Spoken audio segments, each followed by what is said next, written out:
She was about to be fired for showing kindness to a woman nobody wanted to help. And on the same afternoon her life fell apart. Something was already being set in motion that she could never have imagined, something that would shake every single person who had ever looked down on her. This is the story of Amara Bello. And it begins with the worst day of her life.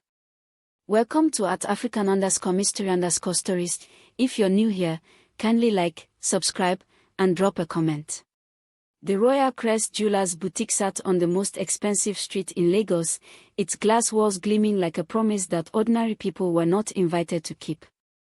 Inside, everything sparkled, the chandeliers, the display cases, the diamond sets arranged like royalty behind thick polished glass. And then there was Amara. She was polishing the floor near the entrance when Sandra walked in that morning, heels clicking against the marble like a warning. Sandra Uma, the store supervisor, had never seen a single customer she couldn't categorize within 3 seconds. Old clothes, useless. Designer bag, valuable. Struggling to park a decent car, waste of time. She had built her entire career on this particular cruelty, and she wore it like perfume. Amara. Sandra didn't even look at her. The display case near the window has a smudge. Fix it. And make sure you don't breathe too close to the diamond sets. I don't want your cheap perfume contaminating the merchandise. The other sales associates giggled softly, careful not to laugh too loudly because Sandra's moods were unpredictable. Amara said nothing. She simply picked up her cloth, moved to the display case, and walked. This was her life. She had been at Royal Crest for 2 years, and in those 2 years she had quietly outperformed every associate on the floor. Her sales numbers were higher. Her customer return rate was the best in the store. She remembered faces, names, preferences. A woman who had bought a gold bracelet 8 months ago would walk in and Amara would already know which new piece to show her. She had a gift for making people feel seen. But Sandra had discovered very early that Amara's gift could be stolen. When a sale went well, Sandra stepped forward and took the credit, redirecting the commission, rewriting the story. When a customer complimented Amara's knowledge, Sandra would smile smoothly and say, "She's still training under me." Amara had watched her bonus disappear month after month, swallowed whole by a woman who produced nothing but cruelty. She wore the same 3 work outfits in rotation, washing them carefully at night so they were fresh by morning. She had a dream, though, the quiet, persistent dream of one day owning something she built herself, something no one could take from her. But on this Tuesday afternoon, the dream almost died completely. It started simply. The boutique was relatively quiet. 2 customers were browsing near the back. Amara was arranging a new set of pearl earrings in the display case when the front door opened, and a woman walked in. She was old, perhaps 70, perhaps older. She wore a simple wrapper dress, the kind that cost almost nothing, faded at the edges from too many washes. Her shoes were flat and worn. Her handbag was a small, simple thing that looked like it had seen decades of use. Her hair was white at the temples and wrapped neatly in a scarf. She moved slowly, with the careful steps of someone whose knees had earned their complaints. The entire store noticed her the moment she entered. And the entire store looked away. Sandra's eyes flicked to the woman and dismissed her in under a second. She turned back to her phone. The 2 other associates near the counter suddenly became very busy rearranging things that didn't need rearranging. No one moved to greet her. The old woman stood near the entrance for a moment, looking around with quiet, patient eyes. Then she began to walk toward the main display cases. Amara watched. She saw the woman's eyes travel slowly over the pieces, taking in the diamond sets, the gold necklaces, the emerald bracelets. There was something in her gaze that wasn't the look of someone who had stumbled in by accident. It was the look of someone who knew exactly what she was looking at. Amara set down the pearls and walked over. "Good afternoon, Ma," she said warmly. "Welcome. Can I offer you some water? It's quite warm outside today." The old woman looked at her with mild surprise, as though kindness was not what she had expected. Yes, my daughter. That would be lovely. Amara brought water, chilled, in one of the boutique's proper glasses, not the plastic cups reserved for delivery men. She set it on a small velvet tray the way she would for any customer and presented it gently. The old woman smiled. "What is your name?" the woman asked. "Amara, Ma. Amara." She said it slowly, like she was tasting the word. "Show me your most beautiful diamond sets, Amara." From the back of the store, Sandra had been watching with thinly veiled contempt. She pushed off from the counter and walked over. "Madam," she said, with the specific tone people use when they want to sound polite but mean the opposite, "perhaps we can direct you to something more suitable." The old woman turned to look at Sandra for a long moment without speaking. Then she looked back at Amara. "Show me the diamond sets, my daughter." Amara did not hesitate. She pulled on her gloves, opened the case, and began bringing out pieces. Set after set, she laid them on the velvet display board, describing each one, the cut, the quality, where the stones came from, what made each design special. She spoke with genuine enthusiasm, the way someone does when they love what they are talking about. The old woman listened carefully, asked intelligent questions, touched the pieces with careful fingers and an expression that Amara couldn't quite read. By now, Sandra and both associates had drifted closer, because the old woman had now asked to see 8 complete sets, 8. That number was making everyone's ears tingle. "I would like all 8 of these," the woman said finally, gesturing to the sets Amara had arranged for her. Sandra stepped forward immediately. "Of course, Ma. I'll process that personally. Let me bring her." "I will complete the purchase," the old woman said calmly, "but my grandson manages my finances. He will need to be contacted." Sandra froze. Then something ugly moved across her face. "Your grandson?" "Yes. He handles all transactions for me." A bit of silence. Then Sandra's professional mask cracked completely, and underneath was nothing but pure, unfiltered contempt. She laughed, short and sharp, like a bark. "So you don't have money?" "I didn't say that. You said someone else controls your money. Which means you walked in here, wasted 20 minutes of our time, touched our merchandise, and you cannot make a single payment today." Sandra began removing the display sets from the board. "Amara, show this woman out." The other associates had stopped pretending to be busy. They were watching openly now, some with embarrassed looks, some with amused ones. The old woman stood slowly. She did not look angry. She did not look humiliated.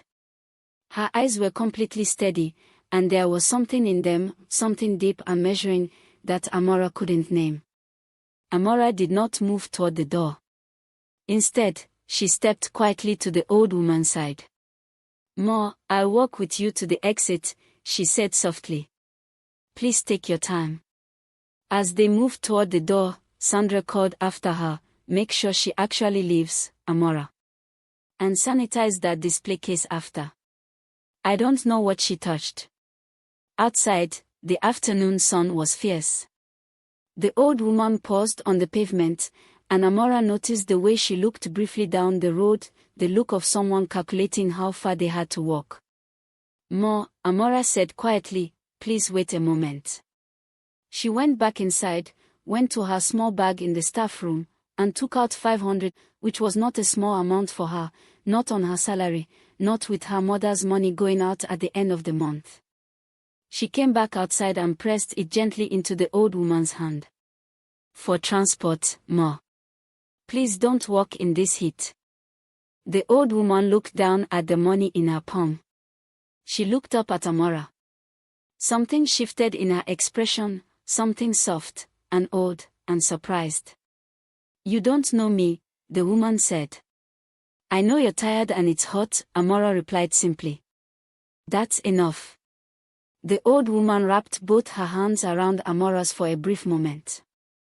Then she said, very quietly, as though she was saying something she had known for a long time, "The richest people are not always the kindest." She turned and walked slowly toward the road. Amara went back inside. Sandra was waiting. "You're fired," Sandra said, before Amara had even fully closed the door. "Effective immediately. Clean out your things." Amara stood very still. "Sandra, you embarrassed this store. You gave preferential treatment to a beggar. You gave her money, our customers saw you. Do you know what that looks like?" Sandra's voice was rising, finding its rhythm, enjoying itself.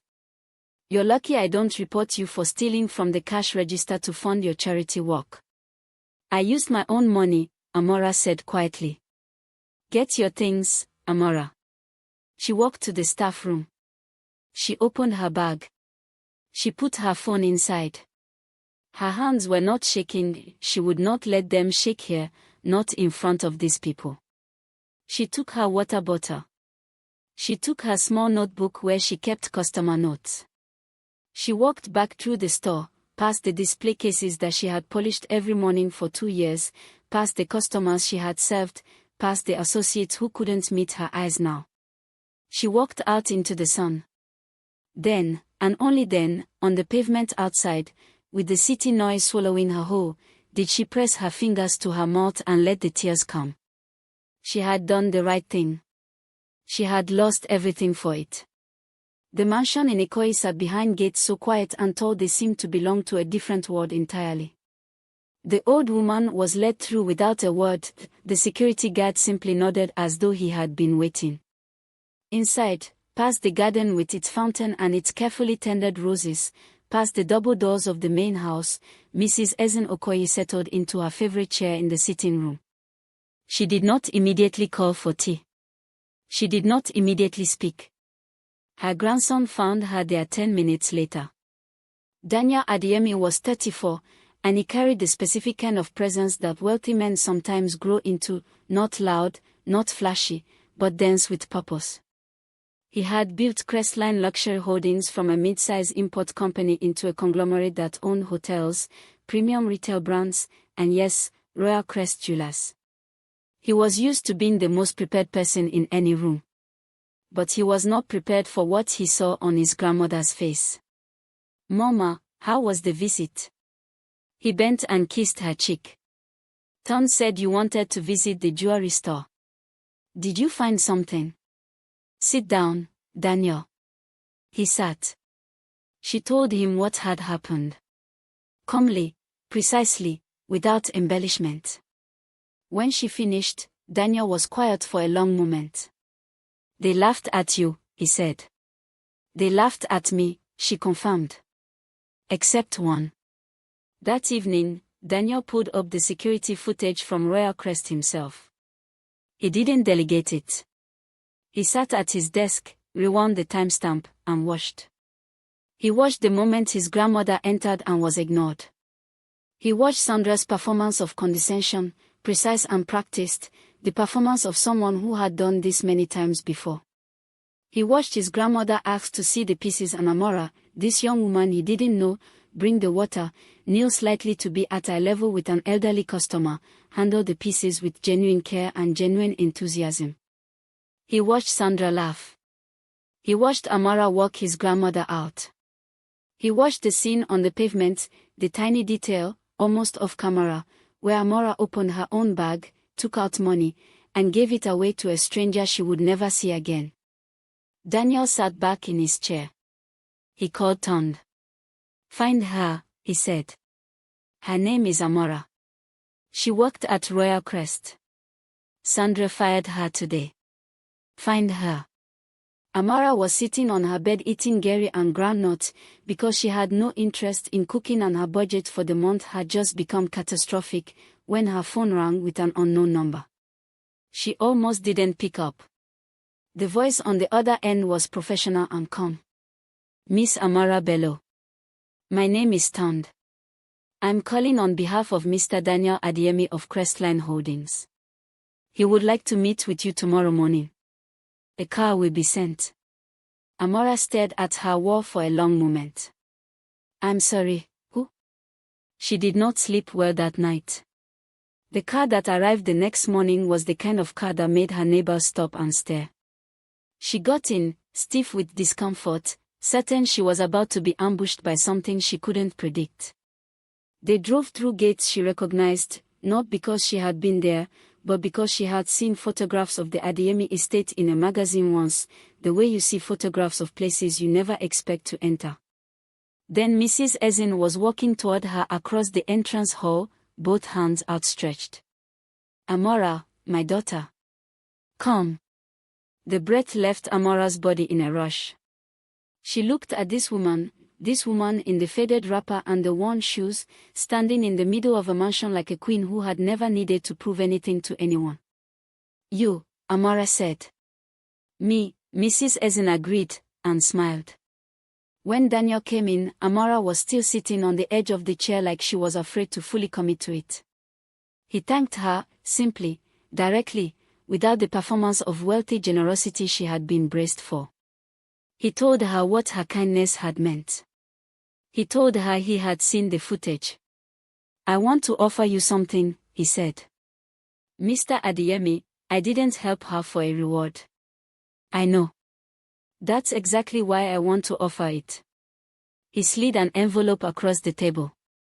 This covers your lost salary and your commission from the last 6 months, the commission that was recorded under Sandra's name but generated by your customer account. We found the records. Amara stared at it. Her throat tightened. I don't want, she started. It's yours, he said firmly. It was always yours. Mrs. Ezin reached over and patted her hand. Stay with us for a few days, my daughter. Rest. Eat properly. We have a guest house that is very comfortable, and I am old and I like company. Amara looked between the grandmother and the grandson. She thought of her empty apartment. She thought of the gari she had eaten alone last night. Just a few days, she said quietly. The days were gentle in a way Amara had forgotten days could be. Mrs. Ezin sat with her in the garden in the mornings and told her stories of her youth, and made her eat more than she thought was polite.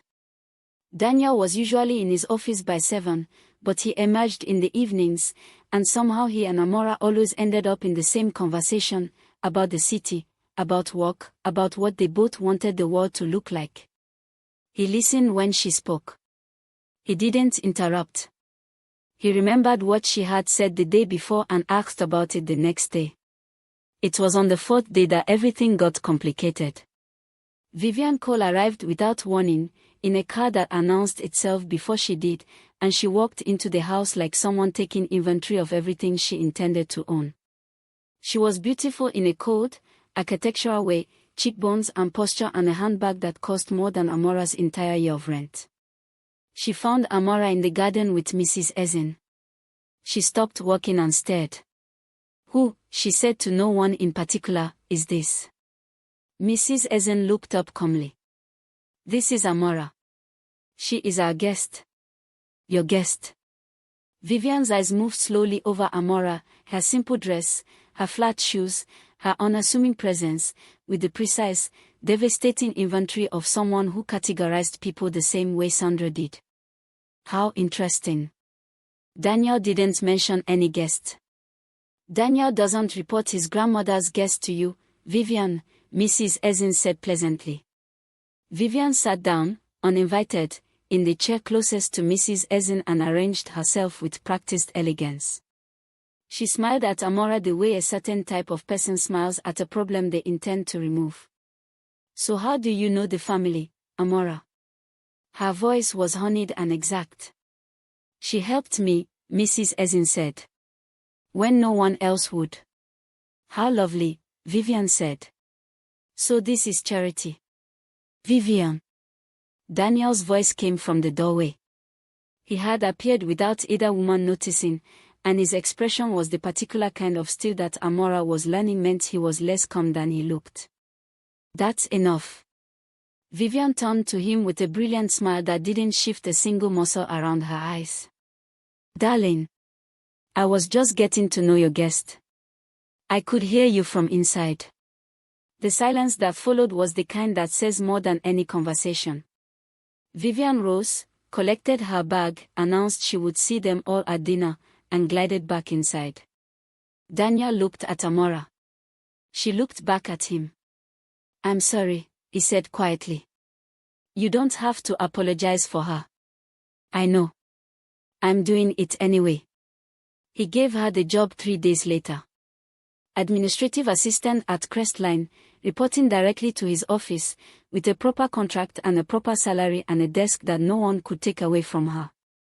She accepted it on one condition, that she earn it. That there be no special treatment, no whispered instructions to colleagues to go easy on her. He agreed without argument. But the office was not kind. The rumors began within her first week. She heard them in fragments, in the break room, in the bathroom, in the particular silence that falls when a group of people stop talking as you walk past. She's sleeping with him. She came out of nowhere. She must have something on him, why else would he hire someone with no credentials? Did you see the way he talks to her? Amara ate her lunch alone and said nothing. She worked harder. She arrived earlier. She learned the systems faster than anyone expected, cross-reference files no one had thought to cross-reference, flagged a contract error in her 3rd week that saved the company several million naira. Daniel acknowledged it in the weekly meeting, openly, in front of everyone. The rumors got louder. Vivian had not disappeared. Vivian had simply become strategic. She appeared at the office for lunch dates with Daniel that she engineered to always end near Amara's desk. She spoke about Amara to Mrs. Adana, Daniel's mother, in gentle, concerned tones, never saying anything direct, only planting seeds. I just hope he's not being taken advantage of, Mama. She seems nice enough, but you know how these things go. She smiled at Amara in the corridors with such warmth that only Amara could see what was underneath it. And then one Wednesday morning, Amara returned from a brief errand to find a security officer standing outside her room in the guest house, and Mrs. Adana in the doorway, and a platinum bracelet sitting on her pillow that did not belong to her. It was reported missing from the main house yesterday, the officer said. Amara looked at the bracelet. She looked at Mrs. Adana's face, and saw something that broke her quietly in half. Because Mrs. Adana was looking at her the way Sandra used to look at her. The way the customers used to look at her. The way the world had always looked at her. I didn't take that, Amara said. No one said you did, Mrs. Adana replied, in the voice of someone who absolutely was saying exactly that. Amara packed her bag. She did not cry. She did not argue. She did not beg.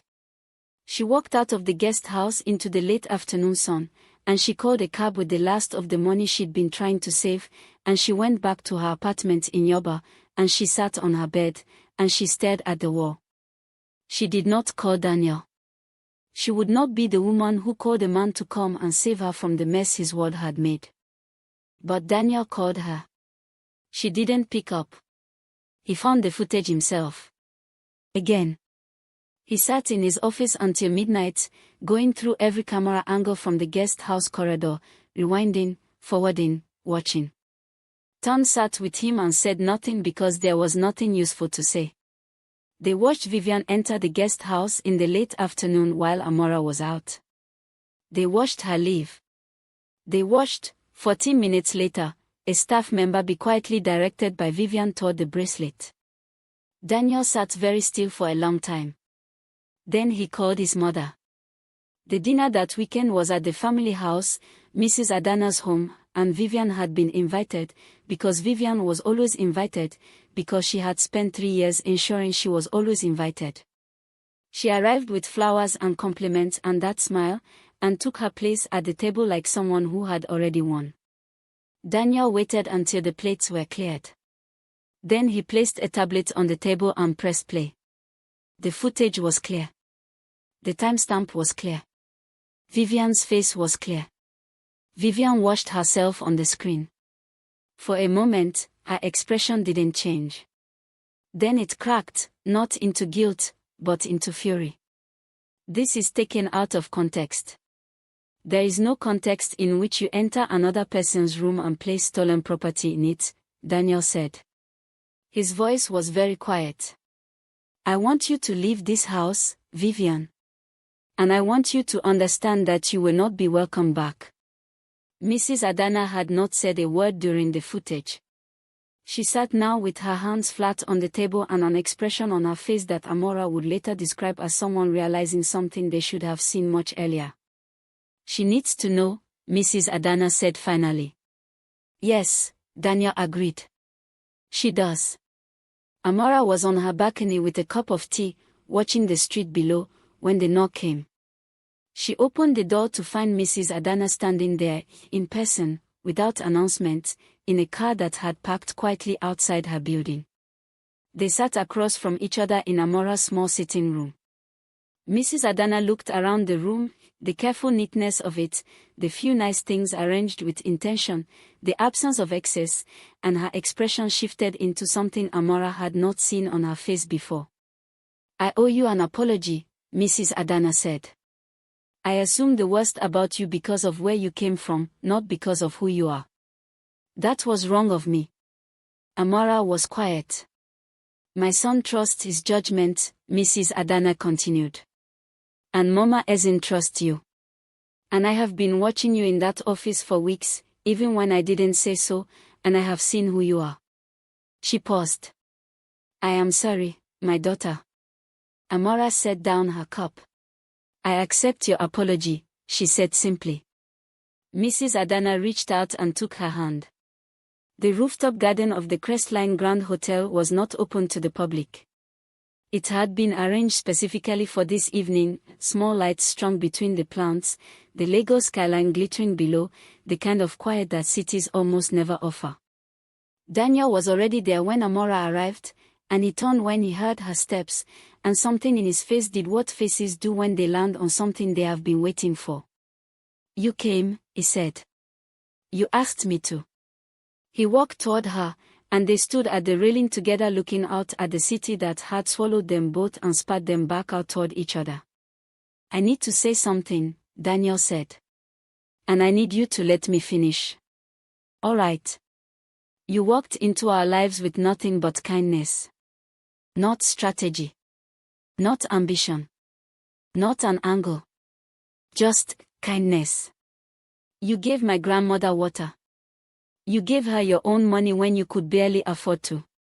You refused gifts. You asked to work instead of being helped. You left quietly when you could have made noise. He turned to look at her. You have changed something in me, Amara. Something I didn't know needed changing. She looked at him. Daniel. I'm not finished. He reached into his jacket pocket. I have been thinking about the kind of person I want next to me for the rest of my life. And every time I think about it, I stop at you. The box he opened contained a ring, not extravagant, not designed to overwhelm. It was beautiful in the specific way of things that have been chosen carefully rather than purchased to impress. I know this is fast. I know your life has not been easy, and I know you have worked too hard to be anybody's rescued woman. I am not asking you to need me, Amara. I am asking you to choose me, the same way I am choosing you. The city glittered below them. Amara looked at the ring. She looked at his face. She thought about every morning she had polished those floors and every evening she had gone home to that small room and every year she had held her dream carefully, like something fragile that the world kept trying to knock from her hands. She thought about a woman in a faded wrapper who had walked into a jewelry store just to see what kindness was left in the world. Yes, Amara said. Yes. The months that followed were not a fairy tale ending so much as a beginning, the kind of beginning that requires real work and real love and the daily decision to be the people they had promised to be. Sandra Umar was removed from Royal Crest Jewelers within 2 weeks of the security footage review. The store's entire management structure was reorganized. Several other employees who had participated in the mockery of Mrs. Ezin were retrained or let go. And Amara, who knew the store better than anyone alive, was offered the position of manager. She accepted it. She stood behind that counter on her first day as manager and looked around at the glass cases she had polished for 2 years, and she thought about all the things that look like losing that are actually only waiting. Mrs. Ezin placed a necklace around her neck on the morning of the engagement announcement, a simple gold chain with a small pendant that had been in the Okoye family for 40 years. "My grandmother gave this to my mother," Mrs. Ezin said, fastening the clasp. "My mother gave it to me. And I am giving it to you. Because character is the only thing worth inheriting." Amara touched the pendant with 2 fingers and couldn't speak. Danya and Amara announced the charity together, the Amara Foundation, a program for young women in difficult circumstances, providing skills training, mentorship, and seed funding. The first cohort enrolled 60 women. The waiting list was 300 long before the month ended. At the opening ceremony, someone asked Amara what she would say to the women who felt like their kindness had cost them everything. She thought about a Tuesday afternoon, a glass of water, and 500 naira. She thought about an old woman who had walked into a jewelry store wearing worn shoes and carrying a measuring scale that no one else could see. She said, "A kind heart can open doors that money never can. Not eventually. Not once you've proven yourself. Right now. Even when it looks like closing." She paused. "Especially then." If this story moved you, please like this video, subscribe to @African_mystery_stories, and drop a comment below. Tell us what part hit you the hardest. Share this with someone who needs to hear it today. We have more stories like this coming, and you don't want to miss them.